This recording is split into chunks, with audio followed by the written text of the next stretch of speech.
For Shaw, and I've got a problem. What up? What up, problem heads? Welcome back to another edition of I Got a Problem Heads. Thanks for being here. Episode 4, everybody. Appreciate you being here. Appreciate the comments. Appreciate you subscribing and rating. Please rate. Give me that 5 stars. Or not. Do whatever you want. It's your life. Also follow me on Instagram, or I guess you are already. I don't know how you found this, but if you're not, do all those things and come out and see a show. Forrestshaw.net. Check out and see where I'm going to be performing, and come out and see me. I'm going to be I just added a bunch of shows. Think like San Francisco. I've got my monthly show in LA, Tampa, Boise, Las Vegas. I'm going to do a tour in Australia. I'm getting that together. So exciting. So far, I think I got Melbourne, and Perth. So check that out. Thank you to Richard for donating money. People have donated money. It's crazy. Richard donated a shit ton of money. To me, it's a lot. So thank you very much, Richard, for helping this podcast go. You know what I'm going to do? I'm instead of this weird background I got, I want to get some nice fake palm trees from IKEA. Put those in the back there. Richard actually sent the money, and he said, can you please pay someone to get or make a good theme song? So maybe that's what he wants me to do with the money. I kind of like the theme song, but I don't know. Maybe everybody hates it. I don't know. I did get somebody, let me get your name, Joshua Gips. He sent in a little musical sting for the new segment, I've Got Another Problem, which is what we're leading into right now. So it's time for our segment that everybody has loved for at least one episode, I've Got Another Problem.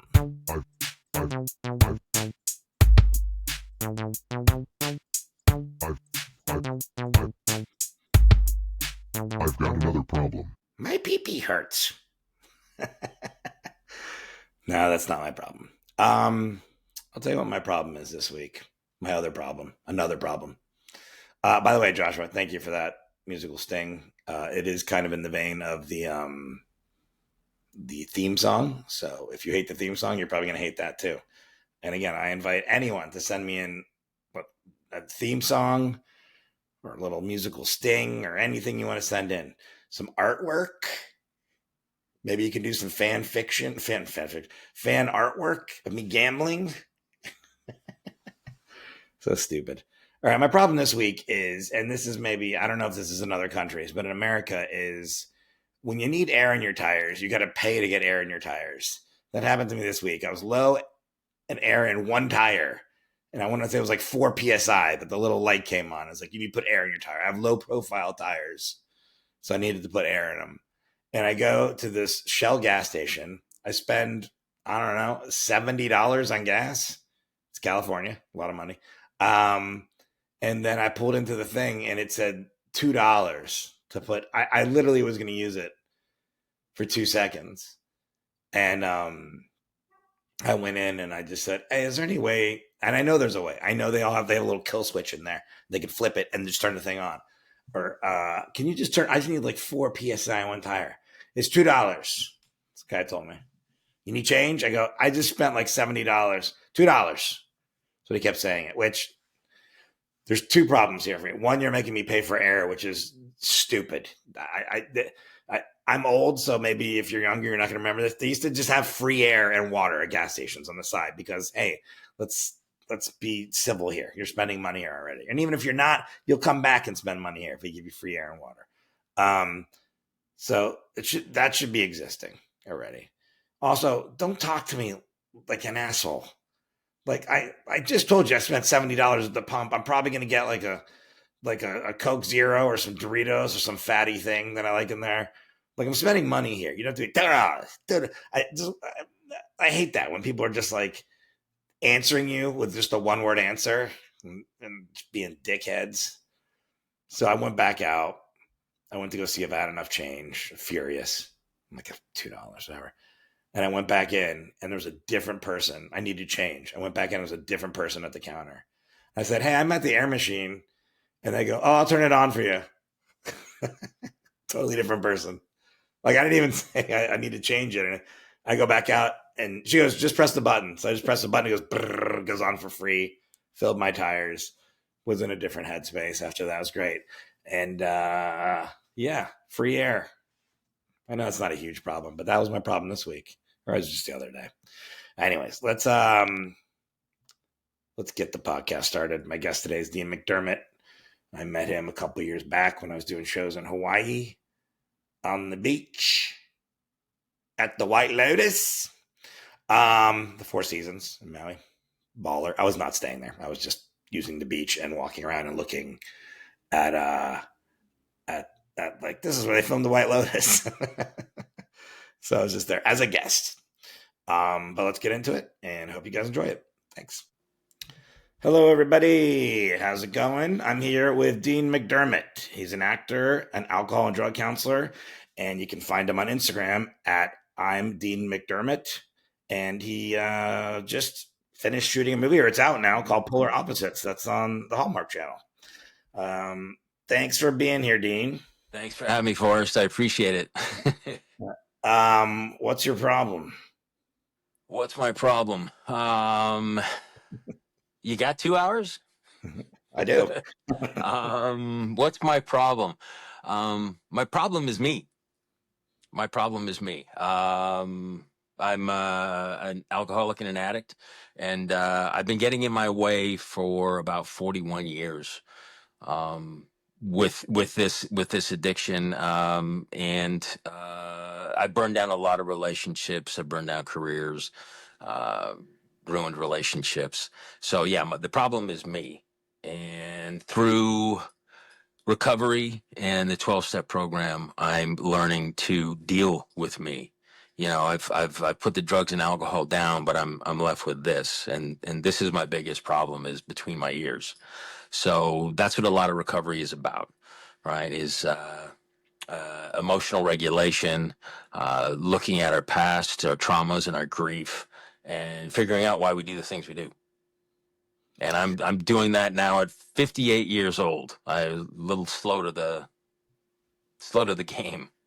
I'm 52 and I'm still figuring it out. So Yeah. Well, I don't think we ever completely figure it out, right? That's impossible. But as long as we're making progress, right? Yeah. I got to figure out a different way to do the intro. I come in a little too cheery. I'm like, "Hey, everybody, what's going on? What's your problem?" And it's just like, "Yeah, cool." I kind of like it. Okay, good. I'll stick with it. I'm learning with the podcast as I go too. So, what is like your earliest memory where you look back and realize that like you had an addiction at work, like that, or like you identified that at least?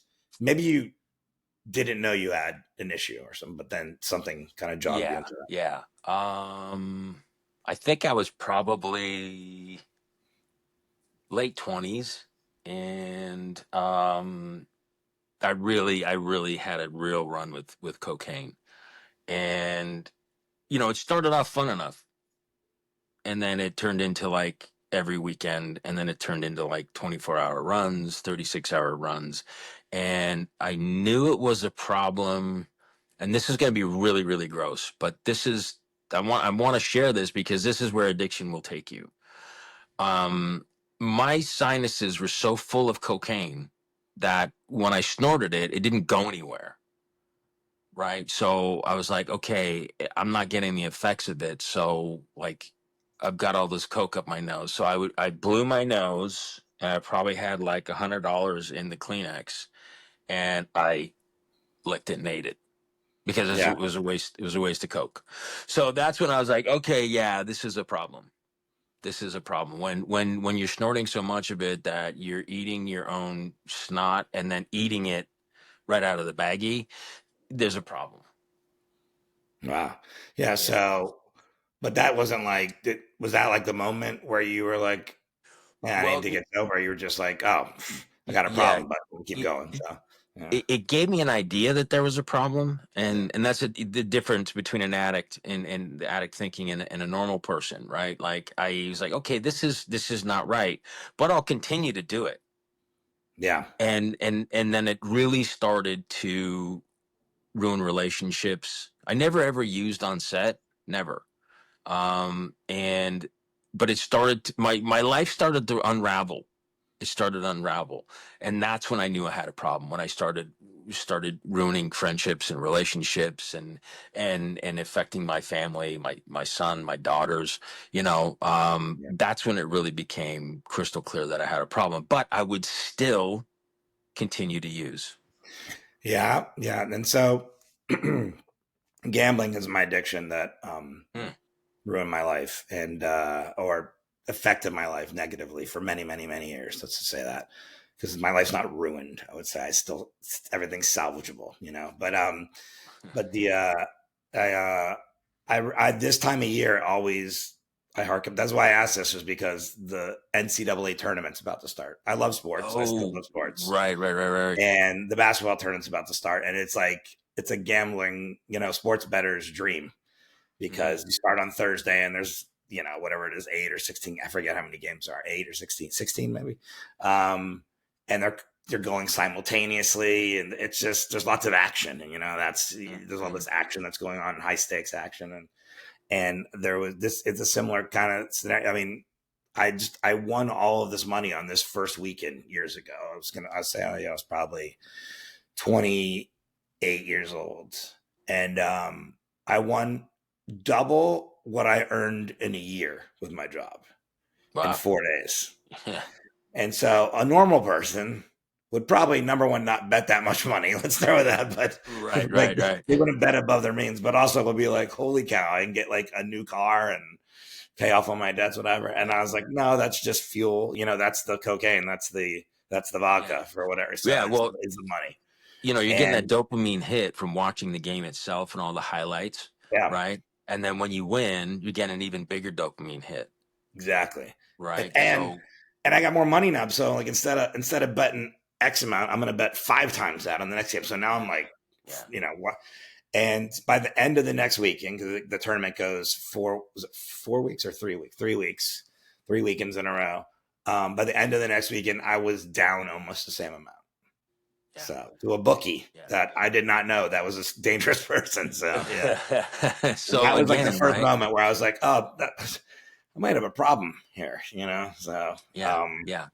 It's it's uh it, it's the same thinking as an addict, right? You knew the consequences, right? You knew the consequences. Like, yeah, I won all this money, but I can lose it and then some. But you still did it, right? yeah, You still carried on. Like, I know, if I put one in, right, I know what it's going to lead to. It's going to lead to more, and then it's going to lead to burning down relationships, burning my life down again, getting back into my self-will and my ego and my self-seeking, and it's just going to end. It's in our literature: jails, institutions, and death. Right? That's where it yeah, always ends up. yeah, You're going to yeah. end up in jail. You're going to end up at treatment again, or with all the shit that's out there, and fentanyls and everything. It's real life and death now. So you could end up dead. So an addict will continue to do that. I work with a young man who had 22 overdoses. Right, a normal person would have one, and go, "I'm never doing that again." Where an addict is just so in need of drugs that they'll just put everything in front of it. They'll put drugs in front of everything in their life, and they'll take that risk because they need to get high. They need that dopamine hit. And if you think about it this way, we get so obsessed with drugs that it becomes. You think about it. When we're thirsty, we don't have to think, "Hey, I'm thirsty. I'm going to go get a drink of water." Our body tells us, "You're thirsty. Get a drink of water." So it's the same thing for an addict. It's like, you need drugs. You need drugs. We need water to sustain life. Addicts need drugs to sustain their way of life, which is, no way of living. But it's that mentality that we get into, that we just keep going to it regardless of the consequences. Yeah. And did other people know you had an issue, or were you unaware of that, or like do you Um, think? my issue spans Canada and Los Angeles, right? I first got into the program in Canada. And then I moved here. I've been in LA for about 20 years now. And so I got into the program in Toronto, Canada, and I got a bit of clean time. And then I started using here and there, respectfully. And then I moved to LA, and then it took off when I met Tori, because I was a big fish in a small pond in Toronto, but here in LA, you know, nobody knew me. And I went from nobody knowing me to overnight everybody knowing who I was. So with that celebrity came a lot of things that were just given to me. It's crazy. Like, and it fed my addiction. Cars, motorcycles, clothing, tickets to this, tickets to that, the Grammys, Elton John's Oscar party, booze, you name it. Best restaurants, everybody picking up the tab, and anything I wanted, right? Yeah. And Dean, you can drink here, but you can't, right? All this kind of privilege. So it just fed my addiction. Yeah. So, I didn't want this party to end, because at some point, we had a lot of fun, don't get me wrong. But then, Tori was like, okay, we gotta tone this down now. We were fun, we had our fun, we met. And I was like, no, no, no, no, no, let's keep going. Let's keep going. This is great. Yeah. Yeah. Yeah. That's, yeah, it's hard to get away from that. Like that's, and it's the same thing with gambling and stuff.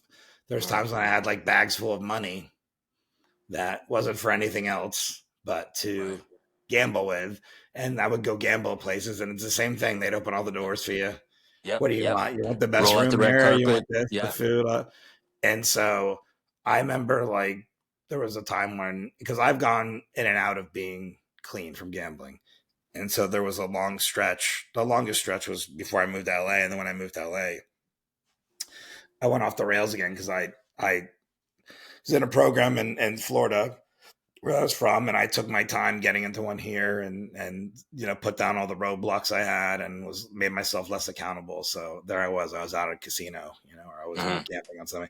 But in my brain, those are the things I'd miss too. Where I'd be like, oh, remember that was so fun when I was XYZ. But you look back and it's like, it wasn't really fun. You're just choosing to remember this. You're not remembering all the other The other bad stuff, stuff that yeah. happened. Yeah, Yeah. and that's what I would do, right? I would totally forget all the horrible things I went through and just remember the good times. So that Yeah. when I had some clean time, this disease, my brain would tell me, "Hey, yeah, no, remember how much fun we had? And you've got 60 days. You got this. You Yeah. can you can drink and drug like a normal person." And then I'd go out, right? Yeah. This is the thing. So I sometimes my brain will trick me, and I will think that people would think I'm more fun when I was and Yeah. especially with drugs and alcohol, I'm sure people think like that. But I sometimes think that if you tell people you're like, oh, I'm in a program, or I'm sober, or I'm clean from doing this, people like all of a sudden talk to you in a different oh, Yeah. are you okay? Like, and it's just like, they get oh quiet and really yeah. empathetic. I'm like, do you Yeah. not think I'm cool anymore? I'm still Yeah. cool. Like, Yeah. but which is such a weird addict thing to be, is like, I need people to think I'm cool. And it's like, and now I'm like, why do Yeah. I need to do Well, that? that's But that's your ego, right? yeah, That's your ego and your low self-esteem. You yeah, want to be liked, and you want your ego stroked. You want to be the cool guy. You want to be the smart guy. You want to be the best gambler, right? So it's just yeah, feeding your ego. But I've had more fun now being clean than I ever did. And I'm a big comedy fan, so going to comedy shows now, clean, it's funnier than ever because I'm present, yeah, right? And something is actually funny, right? As yeah, opposed to, like, I'm lit and anything's funny, right? yeah, Um, yeah. True. it could be a That, bad show and I'd be laughing my ass off. But now today, I've never had so much fun in my life because I'm present, and you can still be cool. You can still have fun. There's a ton of fun in recovery. yeah. I And I agree. think you're cool, Forrest, for whatever that's worth. I mean, thanks, but I mean, you just met me not too long And ago. hey, you know what? You're a funny MF. You are very funny, dude. You're a great comedian. Um, yeah, well, it was where were we? It was Maui, right? Maui. It was in Maui. Maui. Yeah. Yeah, that was And I a great remember show. I was that was opening for such, Jim Jeffries in Maui for that. So yeah. people And that what's his name? Lando. Orlando Leyba, yeah, Yeah, he's a funny dude. he's But awesome. that was such a good show. He's like he's awesome. He's like a brother to me. In fact, he tells people that all the time. And if people don't know who Orlando Leyba is, you can look him up. He's done the Tonight He's Show so 4 or 5 funny. times and a bunch. Please say hi for me. Yeah, I will. I'm doing Please a say show with him hi on to him for Wednesday. me. But he'll literally like try and confuse people. Sometimes they'll walk in, and he's Dominican for people that don't know that are watching or listening, and he's brown, and then people are like, "This is my brother for a shot." And I'm like, you don't know what you're confusing people. No, I'm not like one of the whitest guys out here. So, but yeah, no, I he's remember awesome I remember when I met you. By the cabanas, at right? the White Lotus. At the White Lotus, yeah, the Four Seasons, Yeah, we were at and the hotel. uh, Yeah, and I couldn't quite hear. Jim was all, yeah, this is Forrest, and I was like, Foster, and you said, yeah. no, it's Forrest. We're not gonna have any of that. I was like, all right. a lot, a lot of people say Foster when they first meet me. They I don't think sometimes you mishear it like you did, or sometimes people's brains don't comprehend. Like your name's Forrest. I'm like, yeah, come on. There's a movie now. It's not that Yeah, right. But uncommon. I just thought that was a great, a great correction. No. It's Forrest. We're not gonna have any of that. Wait, who said that to you, Jim or Orlando? You said that. No, Tim said that. Okay, Tim said yeah. that. He's like, no, it's Forrest. That's your Australian accent. Yeah, we're not gonna have any of that. um, That's a tough accent. yeah, I'm not good at it. I think if you turn E's into A's, it helps. So if you instead of printer, you'll printer. Yeah, Like yeah. that's all I can do. I'll just leave it to Jeffries. Let him do it. How about this? Are you jealous of people that can drink normally, or I, for me, gamble normally and stuff? Because I am um, I, sometimes, I, and I I, don't know if that's healthy. But I was for yeah. the longest time. My drinking and drugging spans 41 years. From 16 to 56, and in sort of 30 of those years, I tried to get clean, and I would always, every single time, I'd be like, damn it, I can never drink again, I can never have fun again. um you know uh I'll never be able to go and drink a nice Bordeaux in Paris, which I did, and when I relapsed, because I was like, "There's no fucking way that I'm here in Paris. I'm not going to drink some wine." So one led to like drinking the entire trip. Mm, But yeah, I did. I used to think like, "Yeah, I'll never have fun again." But that's gone, and I think it's a combination of finally understanding the 12-step program and actually doing it the right way. Again, I did it for 30 years and I bullshitted my way through it. I bullshitted my sponsor. I could talk the talk. I wasn't walking the walk. I'm a great bullshit artist. I could convince you that, I'm doing all this.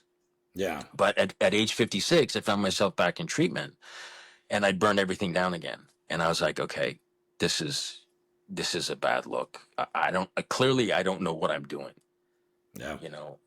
So I reached out for help, and the biggest thing that kicked it off for me was surrender. I had to finally surrender to the fact that I don't know how to live like a normal human being, right? I made it to age 56, so you'd think I'd know a lot about living, but I had to surrender to the fact that I have no idea what I'm doing. I don't know how to be a father, a husband, a brother, a son, a colleague, a friend, right? So I just was like, okay, I give up. I give up completely and I surrender, and I'll do whatever it takes to get clean and sober.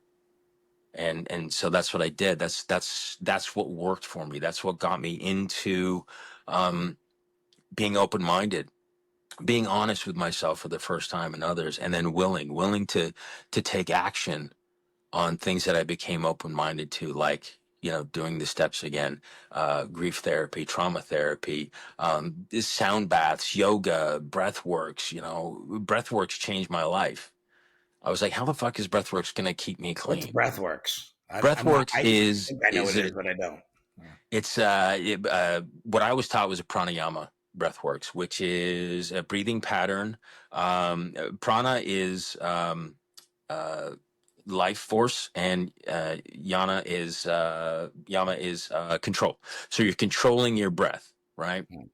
So I get you to go through this breath process. I'm a facilitator for breathworks now too. So I get you to go through this 3-stage breathing pattern, which becomes very intense to tap you into your subconscious and start to move energy around in your body. And it is a trip because, we store a lot of emotions in our bodies, a lot of things we don't deal with, right? A lot of trauma. So I was able to start moving trauma around in my body and releasing it. The very first session I had, I was able to forgive my father for his addiction, for his alcoholism. And I In the and I first was able to. session, you could do that. What's that? In the first session, you were able to like. Very first session, yeah. And I was like, Mm. how is this going to keep me clean and sober? But I made a deal with myself, right? When I went to treatment, I said, Dean, you're all in. You got to be all in because you're either all in or you're all out because you can't be a little bit pregnant. Right. So I jumped in and I said, I'm going to listen and do what anybody says. And so I jumped into the breathworks and it changed the very first session. And I was like, okay, I got to do this. I got to do this. So the Mm. breathworks specialist became my mentor.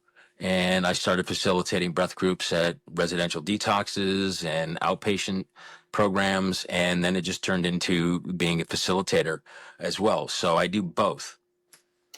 Yeah, because I don't. So that's interesting because my mom, she passed away almost 6 years ago, but her mantra was always breathe. She would always say that. Like she was an artist. She would paint, breathe on stuff, and Yeah. this was her big Yeah. thing, breathe, breathe. Um, and it's funny because sometimes I won't. I'll just be sitting somewhere, and you think you're breathing because we're involuntary breathers. We don't have to think about breathing. Whereas dolphins are voluntary breathers. I know that. So some other animals are. They have to think about it. But sometimes I've realized I'm not breathing. I Not am breathing. breathing, but I'm Yeah. not. Where I'll just go, and I go, oh yeah, I should do that. And then I think Yeah. about my mom always, and then I'm like breathe, Right. and the healthy type of breathing versus like whatever I'm doing. Yeah. Don't even get me started on that on sleeping. I have to go do a sleep apnea study soon. Oh That's a whole gosh. different type Yeah. of thing. Yeah. But, but It is. It's crazy. And I thought, this is a load of shit because like I breathe every day. Like I was breathing, but it's conscious breathing, yeah, right? And it's breathing in a manner that we don't. And I used to do that all the time. I would after like 3 minutes, I realized I'm holding my breath. What am I yeah, doing? I'm not yeah, breathing, right? I'm breathing just enough to sustain life. But yeah. again, I'm not breathing into my soul. It sounds artsy fartsy, but I'm not breathing into my soul and really, really giving myself life and experiencing that.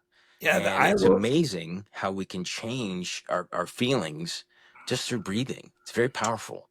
Yeah, I believe that is because I've never done any breath work, but I have done what I would consider like a poor man's meditation type thing, where like Hmm. I'll just be like when I first started comedy, and I'd be like completely frozen before I go on stage. Now I have some energy that I channel into. But I Perfect. That's remember someone perfect. sent me a meditation thing, and it was like think about your breathing, and when you start thinking about your breathing, it does bring you to a place immediately of there's a calmness, because I think Yeah. part of it is you're like, oh, this is what I have to do to stay alive, and then you're like, constant, like that's part of it too. Like I said, I don't know if you knew that or not. Dolphins are in our voluntary Yeah. breathers. They have to think about it. Think about it. So Seals, right? Seals, there's a lot of turtles. marine mammals where they shut down one half of their brain and they sleep half of a brain at a time, so the other half stays awake. So it tells them to Right, breathe. right. They You have got to to breathe. literally Right. tell themselves breathe, breathe, breathe, which would be really annoying. Which I'm sure they're used to it, so it just seems annoying to us. But it's in my head. I'm like, man, it must be annoying to be a dolphin. You got to go breathe, breathe in the middle of all your conversations. Um, but yeah, I'm gonna look into some breathwork stuff because I feel like that might be a really like you said, probably there is some benefit in there. And yeah, it does say Hey, whatever you said, artsy listen, fartsy or whatever, but who cares? That stuff works. Yeah. yeah. Listen, get some friends together, and I'll do a breathwork session for you on me. Oh yeah. Why Yeah, friends? What, get a I need to bunch. get some Well, because friends, or it's great. The energy in the group is great, right?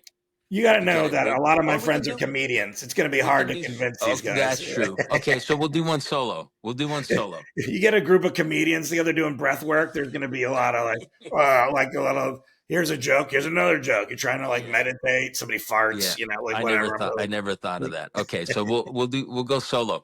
But the thing about breathing before the show, I find breathing makes me present, right? Because I need to live one day at a time, right? Just like anybody, because we really don't know what's going to happen tomorrow. But me, I really have to live one day at a time.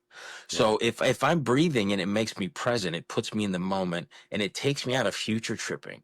Right, because yeah, I'm thinking about maybe when I used to do stand up, I'd be thinking, okay, I hope I get a laugh here. I hope they like me. What if they don't? I would catastrophize. So if I'm able to breathe, it brings me back to the moment of where I am yeah, so that I can just be me and do what I have to do whatever my next task is.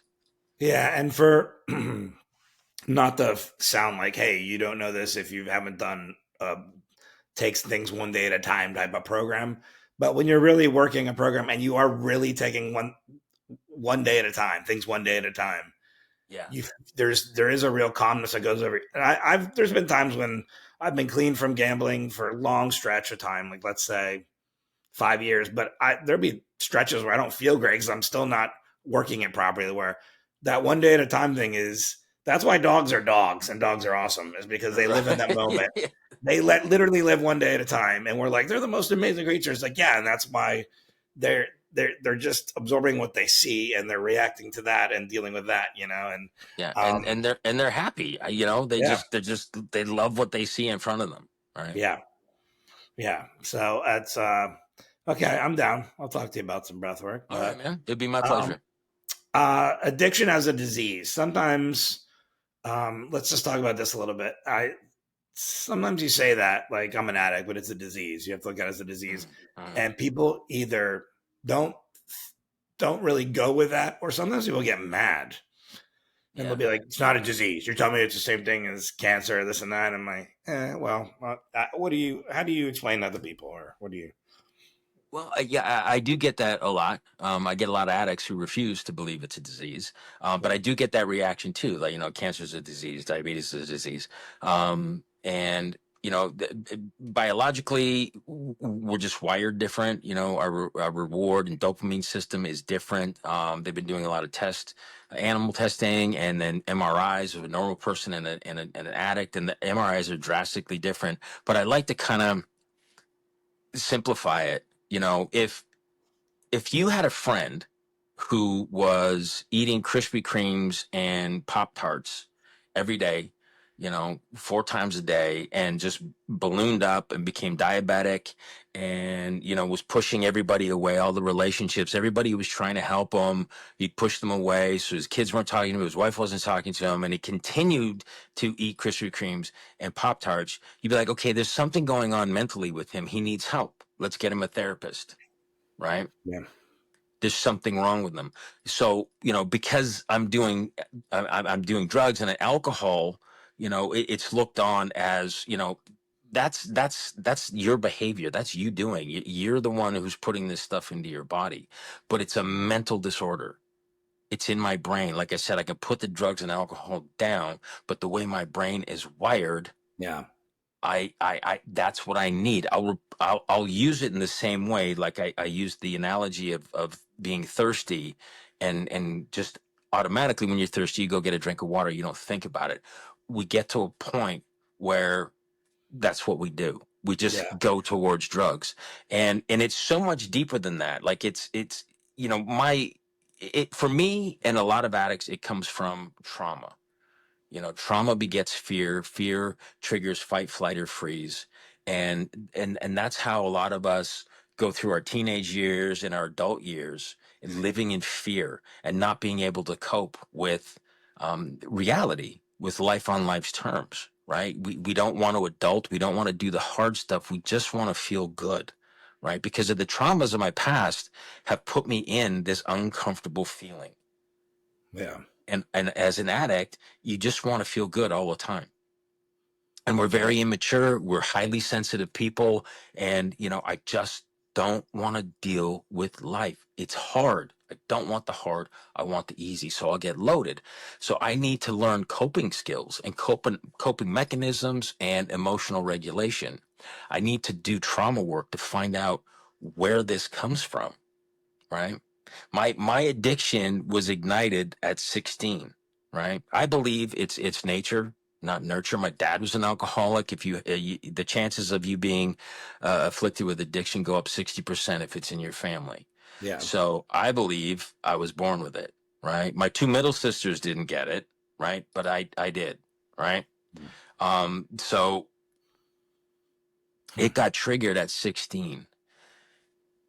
I've had my trauma started at birth, right?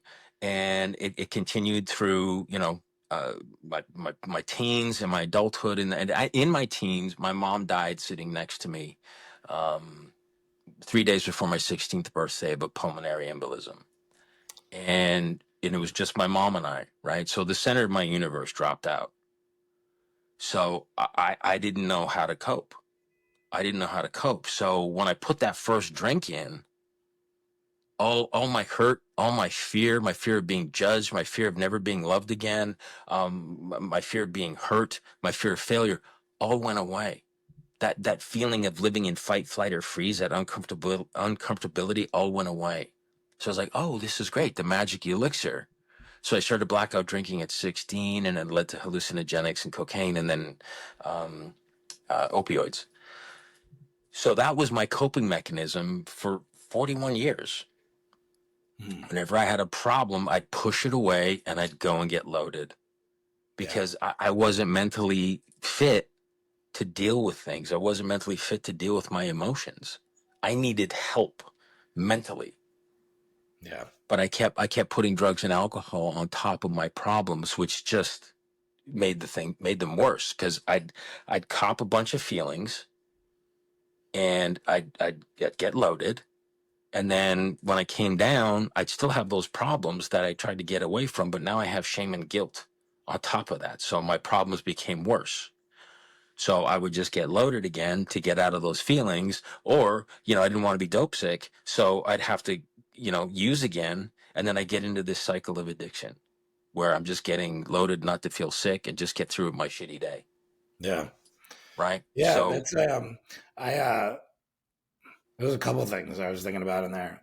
I did not, I had a big gap where I wasn't talking to my dad in my life from when I was, I think the last time I probably spoke to him was when I was 17. And then it wasn't until I was 47 or 46 that I spoke to him again, 46 maybe.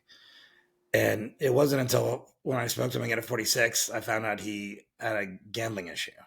I was like, it's your fault. No, I didn't say that, but the genetic, I know you're saying nurture nature kind of thing, it's, what I was trying, what's that saying? Is it blah, blah? No, it's blah, blah.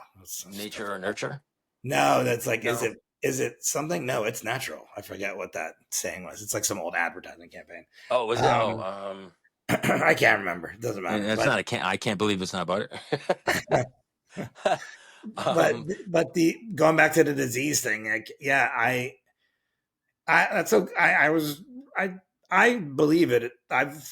I look at it as disease, but trying to explain to someone, I think that is kind of the way to do it, is the mental health aspect of it, because we so often don't even think of mental health as, a lot of people don't think of mental health as health, as like the same way you do a broken arm or something like that. But it is. It's the same as having, like if you have cancer, that's a disease. If you have some sort of mental health issue going on, it's a disease of your brain.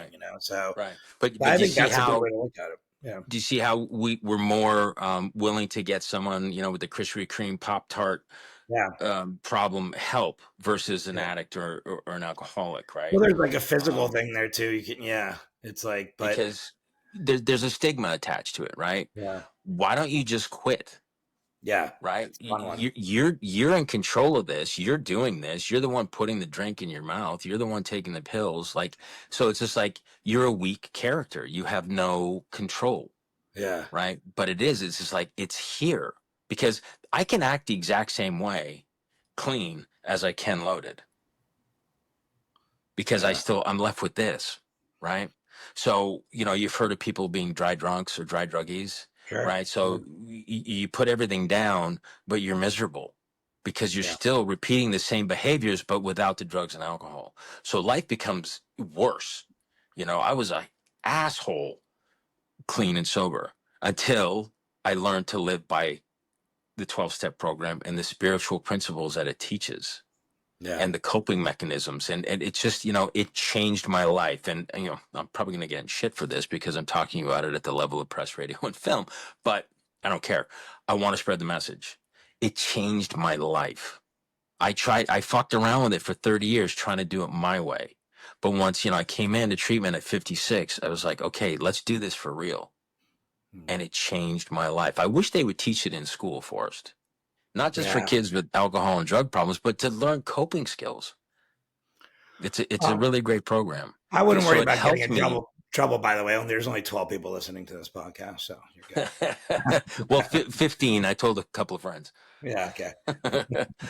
But if I don't learn a new way to live and process things, then I'm dry. If I'm Yeah. just gonna white knuckle it, you know, I'm gonna fail.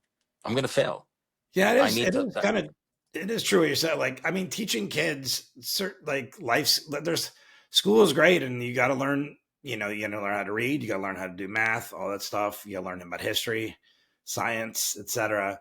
But like money, for instance, which is related to gambling too. They don't teach you anything about like here's how you open a checking account and like Right, here's right, how you save money and this is how the world works with money. You're just like, all right, I just right. gonna spend it. Yeah. Well, I Um, mean, if you want to get into conspiracy theory, I mean, they don't want us evolved and smart and happy. yeah. They want Yeah. us. They want us to just do stupid and do what we say. But I that's a think whole it's other like kind of just podcast. like this is the way we've done stuff forever, so we're not going to change the curriculum. This is work for because that kind of thing too is like, all right, you're going to be 18 now. It's legal for you to smoke cigarettes. You're going to be 21 soon. It's going to be legal to drink. And is there anything I need to know? No, there's not even a handbook for You'll it. figure it out. Just, like, is this addictive? Like cigarettes? I've never smoked cigarettes, but that seems like that's a killer one Oh, to geez, get off of. People that try to I quit smoked for cigarettes. 22 years. I smoked for 22 years. I quit now for 23. And the interesting, I talk about this too in my groups is, I wanted to quit. I tried to quit for the longest time. And I don't know why I didn't associate this with my addiction, but you know, I was like, okay, Dean, you want to quit. You've quit several times before. Let's get to the root of the problem. Why do you smoke? And I was a really big golfer at the time. So I was like, okay, so when I have a good hole, when I par or birdie, I have a smoke. Yeah, celebrate. And then if I have a bad hole, bogey, double bogey, triple bogey, whatever, I'm pissed off. I have fucking smoked. Fuck this game, 8 hours of my life, right? Yeah. And I was like, okay, so why am I doing it? I understand it when I have a bad hole, but why am I doing it when I have a good hole? So I looked at it and it was just like, yeah, this is emotional regulation. I need to learn how to deal with the good with the bad, and I would smoke to make sure I didn't get too happy, right? And then I would smoke when I had a bad hole so I wouldn't get too pissed off. So it was emotional regulation. And once I figured that out, it was a lot easier to quit. Yeah. So and I didn't transfer, I didn't see I didn't connect them, the correlation between me using drugs and alcohol as emotional regulation, the way I use Yeah. cigarettes. Yeah, that's interesting. Cigarettes is one I never got. Like my mom smoked cigarettes, and it bothered me to smoke. So I guess that's why I didn't do it. But any other thing that you can be addicted to, and the list is long. I get. I might not be addicted, but I'm like, nah, I get it and stuff. But cigarettes, I'm always like, isn't it just disgusting? But I guess it's the nicotine just pulls you in. It's like that strong. Where Yeah. it's just like, Yeah. yeah, I mean, I hate weed. I yeah, despise it. I spent my entire high school career stoned, but it it changed at some point, and I don't like it anymore. I get paranoid and lethargic, Yeah. and I want to go home, right? But now I hate the smell of it. I don't like it. But here's the addict I am. If I really really wanted to get loaded and weed was the only thing available, I would smoke it. Oh, As yeah. shitty as it makes me feel, I would smoke it, which would justify me going out and getting a handle, which would justify me going to get drugs. Yeah. The same thing with gambling. There was famously a time for me, like I gamble mostly sports books, casino, I do all that kind of stuff, but I never done horses. And I was driving by a horse track and I just got off a phone call where I was just really pissed about something. So I was talking to a girlfriend or a fight. So I just pulled into the horse track and I went in there and I just waited in line. Did not even know how to bet horses. And I just walked up to the window and I told them, I go, uh, just whatever the last person bet on. And they're like, I had like a couple $100 to me. And they're like, what? I go, I don't know how to do this. Whatever that last person did. And they were like confused. Like, what do you want? I go, just, I'm gambling. Just do something here. And You're sorry, then I yeah. went out and watched So the race. I don't even know what happened in the race, honest. I lost. I know that. right. But, The interesting thing, Forrest, the interesting thing, right, is you copped a feeling, right? You said you were fighting with your girlfriend beforehand. So you got into your yeah, feels yeah, and you didn't process them. You got off the highway and you went to the casino, right? That's the same thing with drugs and pills, with Amazon, with sex. It's there's so many other things that we can pick up. So, but it's all about emotional regulation, right? yeah, So you should hit the pause button, right? And go, okay, what's going on here with me and my girlfriend? I need to process this. And what am I feeling and why? yeah, Right? What's my fear? How am I being? Do I feel threatened? Is this affecting my ego? Right? And process it instead of. But it's easy to go and gamble because you're used to it as your coping mechanism, right? And yeah, it's harder to hit the pause button, but we got to, right? yeah, To yeah. just look at it before we go out and do something that we'll regret, right? I'd rather have a couple $100 in my pocket after processing and feeling than gambling, which I hate gambling, by the way. That's good. You never gambled? Never wasn't, or I mean, not that you've never I gambled, but that wasn't like an issue for you ever, like I've addiction I've, wise? I've gambled, but I just hate the fact of when we go to Vegas, I have a $200 limit. Yeah. Once I go beyond that, like once that's gone, it's gone. I will not go back to the ATM. But I'm even pissed off at that because $200 is not a lot of money to lose in Vegas. But I would rather have a shirt, Yeah. right? Or I'd rather put that $200 towards a new hockey stick. Like I want something for it. Yeah. $200 to me, gambling is like telling you, like, all I do is I have a small sip of beer. Like, Right. that's what it sounds like to me. I was like, what? $200. Um, But think think yeah, it think think of how crazy that is what I just said I though. know. Yeah. I don't want to lose $200 Yeah. gambling because I'd rather have something for it. But the amount of money I've lost Yeah. and drugs and alcohol and relationships Yeah. and all the people I hurt, right? But I'm willing to do that. But I don't want to lose $200. It's crazy. It's Yeah. insane. It's funny. I do a lot of jokes on stage about gambling, and I'd say I'm a compulsive gambler or a gambling addict. And one time I asked the guy, I said, "Are there any gambling addicts here?" Just as a thing, you know. And this guy raised his hand and goes, "Yeah." I go, "You down a lot of money in your life?" And he goes, "No, I'm pretty much even." And I'm like, "I'm not sure if you know how addiction works, because it wouldn't be like unless you just got out of it at the right time. I don't think you're. I think Right. you're okay. Even's good. Like, but Even's very good. yeah. Do you But think? let me just put this to you, Forrest, is uh, can you look back at times when your gambling addiction was really bad, and can you trace it to what was going on before you went out and gambled? I bet you were in some kind of feeling. Yeah, I've my whole yeah. The when I am like in general healthier physically, mentally.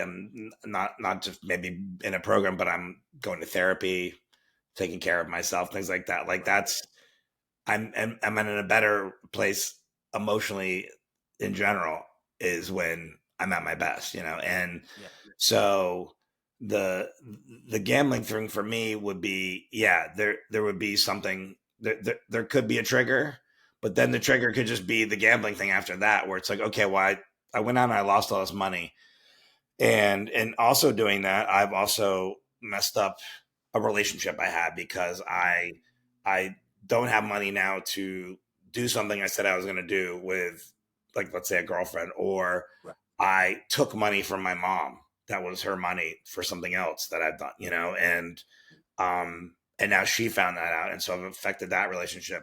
So then that would compound itself where I'd say, oh well, you know what I'll do is I'll go out and gamble, and then I'll get the money back from my mom and Mm. the money that I left, and then after that, you know what? Maybe I'll get her a new car, and we'll go on a vacation or something, and you do this whole big shot ego thing that you're like, Mhm. well, this will solve everything. Just keep going back out, and then that's where it becomes really dangerous. This cyclical thing of like this hero thing where I'm like, you know what? I'll make it all better. Don't worry. Like Yeah. I'll go out there and I'll hit this big jackpot, or I'll win a bunch of money, or I'll hit a 20 team parlay, and it's not going to happen. I know that Yeah. on Instagram and It's TikTok now, that's the big thing is people look at this 15 team parlay where the guy bet $10 and he won whatever, like 25,000. I'm like, right. sure, that can happen, but Yeah.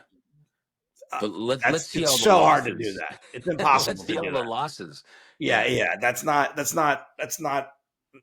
norm, Mm. and I mean, not I make jokes about it on stage. Gambling's the worst addiction, but I don't think it's necessarily the worst addiction from an addiction standpoint. I think everything is we're on a equal playing field there with how it affects it affects people in different ways, all different addictions. But I will say the fact that it is, um, I like sports. I like watching sports, and that you can't watch it without a crawl on the bottom of like the odds, and then ESPN Yeah. Bet and DraftKings and FanDuel. And all these apps now too, all these Yeah, betting you can do it apps. right on your Yeah. phone, and it's like normalized where like I'll just be like scrolling through like on an app sometime, and just something gambling will come up related, because Yeah. I'm in Las Vegas because I'm doing shows in Las Vegas, and Yeah. they're like, "Oh, you like gambling? Here's a Yeah. guy winning some money on The slots." And you're like, algorithm "What the picks up fuck where you're is at. this?" Yeah. Like, Yeah. I'm like, "This is insane." It's not like you'd be scrolling through and there's just a guy snorting a line in a bathroom. You're like, "Oh, okay." Like, that's the new. That's the Well, new. maybe in Vegas now. Who knows? No, but I Yeah. mean, like on the social media apps, they wouldn't even allow that. On social media apps, they're like, gambling's fine, but we don't Yeah. want to show people, like Yeah. Yeah. shooting up or something like that. It's like so I feel for people that have a gambling addiction where I'm just like, man, it is so normalized in the on phones and world and sports and stuff now, to where it used to be a secret. Like they Yeah. never would show you on ESPN the lines, and now they have a segment where they're like bad beats, and they're like, Yeah. this Yeah. one went over, and you're like, what the fuck, dude? Yeah, Yeah. But it's and that's the thing that kind of drives me a little crazy because it's normalizing gambling. And I see a big difference how people treat alcoholics versus drug addicts. Alcohol is so acceptable socially. It's sold, it's legal, it's sold at every corner. But an addict is a thief and a criminal and a murderer. you yeah, know, it's got this stigma attached to it, but it's the same, it's the same addiction as gambling and drinking. yeah, But then, and again, gambling being normalized, and then weed being legal and normalized. Like it's a mind altering drug, yeah, so I have a problem with that because a lot of people come into treatment and they're like, yeah, I'm going to quit meth, but I'm going to, smoke weed as a maintenance program. yeah. And Well, it's just like, okay, you're kind of missing the point, right? yeah, Because you're here to learn how to deal with your addiction to meth and its emotional regulation and coping skills and spiritual principles. So whenever you get and that people say, I use it for self-harm control, yeah, because if I get a craving, I don't want to smoke meth. So they're going to go and smoke weed. So now you're going to start using weed the same way you use meth. yeah. You got to This learn is to process controversial these though. What you're saying, feelings. not for you, but I'm saying, but I can tell you, I put up one clip where this was just even mentioned like earlier, and I'm not going to put this up as a clip, but I did, and it was like blew up with like views and people like coming in like, you don't tell me what to. I'm like, I'm not telling you what to do. You can do No, whatever. It's your life. This is all suggestions for you. You know, like you yeah, do whatever. And if you think this is working for you, then I'm not gonna. I can't tell you what to do and not do. But it yeah, was, and I'm not even. People were attacking me. I'm like, look, I'm not. I have guests on here that are talking about drugs and alcohol and stuff. That's not even my thing. And they were like yelling at me. I go, I don't even have the depth to make that even as a judgment. You know. So, yeah. but Well, yeah, all I can do is share my experience, strength, and yeah, hope, right? And my experience has been working with over 1,500 addicts. That it gets used as a coping skill, right? As yeah, a coping mechanism for feelings that we need to learn to deal with. So we can get off meth, we can get off heroin, but as soon as we start using that, we're getting out of our program. We're getting out of yeah, our recovery. And people can come at me all they want, but that's been my experience. yeah, I wish I had a nickel for every addict that went out and used weed, a part of their recovery program. I see them, they relapse. They relapse on their drug of choice. I always see them come back. I'd yeah, be a rich man. And yeah. Because that's just my experience, right? yeah, yeah, yeah, yeah. It's an interesting world, addiction though. People and It is. It really is. and it's like because the fact that when I put up that post, people were getting angry. I'm like, well, that's not a good sign. Like it wasn't even like a discussion. I'm like, if you want to have a discussion, fine, but you're yelling at me. People were like, "You're fat." I'm like, cool, all right. I didn't even Yeah, say that the you that have an that addiction to kind of food. I stuff, was like like, when they start attacking you personally, as like, hey, listen, we're having a discussion about something yeah, completely different, yeah, but you're gonna attack me personally for things. It's that whole thing. But you know what? I've learned this in recovery. Whatever people think about me is none of my fucking business, yeah, yeah. right? You can't control it. I can't control it, and I don't even look at that. I don't look at the shit online anymore. I don't look at the comments on Yeah. Instagram, because it's just like whatever you're coming at me with, that's about you, not me, Yeah. right? I mean, I should say you can get in your personal relationships. Sure. What people, that's a discussion you have where people think about you or nothing, the way but people online is what I'm talking about. It's like, and I think that's what you're talking about too, where you're And just that's what like, I'm I talking don't about know who the too. hell you are, dude. like, Yeah, yeah. But like, you're coming at me with all this hatred. What's your life like?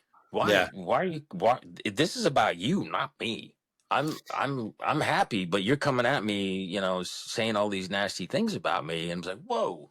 yeah, yeah. If it's their life is never in a good. People online that go and leave like a nasty comment or something hurtful or whatever, I can't imagine that they're like in this some sort of like mid-century modern house, like all dressed to the nines, just on their laptop. Okay, now I can go out tonight and have a. They're in the proverbial basement, just Yeah. mad about their own life, and they're like, "Let me just take somebody else down while I'm here." And you're like, "It's like, all right, dude." I used to engage in that in my addiction. I say, I'll meet you anywhere, anytime, any place. You tell that to my face. Yeah, Right. I would engage with it, and it's what they want, right? So yeah, now I tell them, I say, listen, I'm sorry you feel that way about me. If and I don't even do this anymore, but I would say, I'm really sorry you feel that way, but why don't you do this? This is time wasted. Why don't you go find someone that you really like and send them a message about how great you think they are? Actor, comedian, whatever. But this is just negativity you're putting out. So go yeah, put that energy into finding someone you like and tell them how great they are. yeah. All right. It's a game changer. It's Yeah, yeah. You can't meet it with other, but because it's never, and like you yeah. said, it's what they want, but Yeah. also like it never works. I It just never does. I try to It's confuse them sometimes. I just try to pretend like I misread the question and it was positive, and I respond to it like, "Thanks so much. Check my website for dates and stuff. I'd love for you to come out to a show." But and sometimes they're like, "I don't know if you heard me. I said you're a piece of shit." I'm like, again, can't thank you enough for being. But I said you're that a is piece of fun. shit. Like That I is love fun. you. Thanks. Again. hugs and kisses. Yeah, yeah. Yeah, just kind of like do the ignoring, that's always fun. Yeah, Um, that is fun. That is fun. But I would take it to a very angry place. yeah, I used to, but not anymore. Not anymore. Again, I'm taking care of my side of the street. That's your side of the street, and I'm not going to meet you in the middle of the street. yeah, I'm just not yeah. going to You're do gonna that. get run over by a car. That's why. Yeah, yeah. On the way there, just what advice do you have for someone? And I usually ask this to my guests, like as we're closing out the interview and stuff, is like, what advice do you have for someone that is struggling out there with anything, whatever it is, with any sort of addiction? What would you tell them if you could face to face? It's okay to surrender. It's okay to fully surrender to the fact that you don't know how to live life. You've been living in this lane for so long of pain and anguish and loss and isolation, homeless, losing relationships, doing things you wouldn't do, selling your body. Like, surrender. You don't know what you're doing. It's okay. It's okay to ask for help. It's okay to ask for help, but you got to start getting honest with yourself. Be open-minded to trying new things. Because again, you're living in this way, right? Change is hard, right? Be open-minded and be willing to do anything it takes to get clean. Anything. And, I always say, listen, 12 steps saved my life and taught me a new way to live. Do them for 8 months. Do them. Just shut up and do them, right? But do them 100%. And if you're still miserable after doing them, you can always go back out and get a refund on your misery, because there's a liquor store on every corner and there's a plug on every corner. You got nothing to lose and everything to gain. So again, just do it. Do it. If your life doesn't change, you can go back out. But give yourself a chance. Give yourself a chance. And I know our self-esteem is so low. We're broken, right? We've gotten to the bottom of life. But I want you guys to know that you're beautiful human beings that deserve love and deserve to have a beautiful, happy life. And, give yourself a chance. Give yourself a chance. And I'll love you until you can love yourself. The rooms of the fellowships, they'll love you and hold you up until you can love yourself. But give yourself a chance. Give yourself a chance.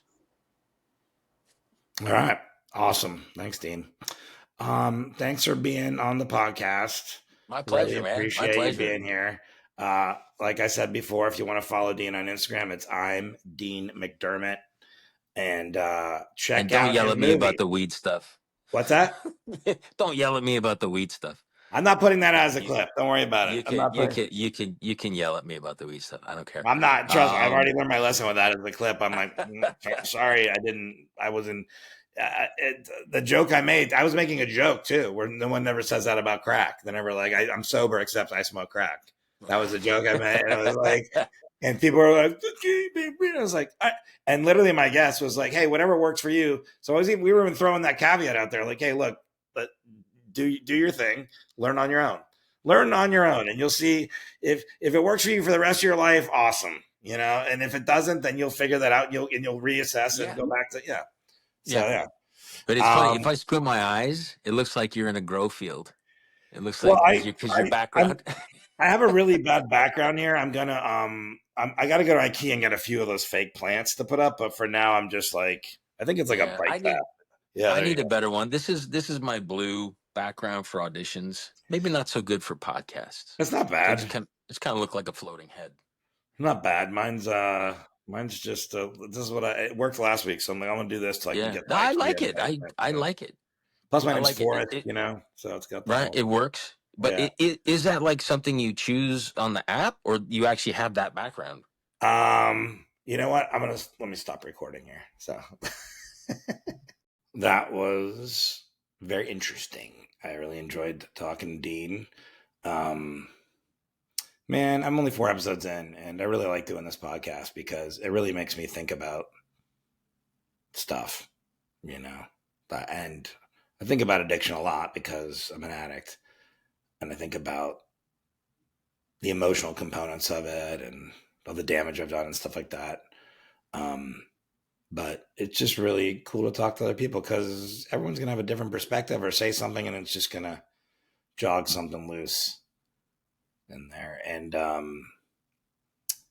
I got to say, I feel like this is going to be a running theme on this show is sobriety versus California sober with the weed and people getting upset. I don't give a shit.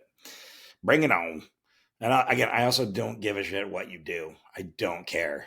Like, if you're happier and your life is manageable, then great. But be honest with yourself about it.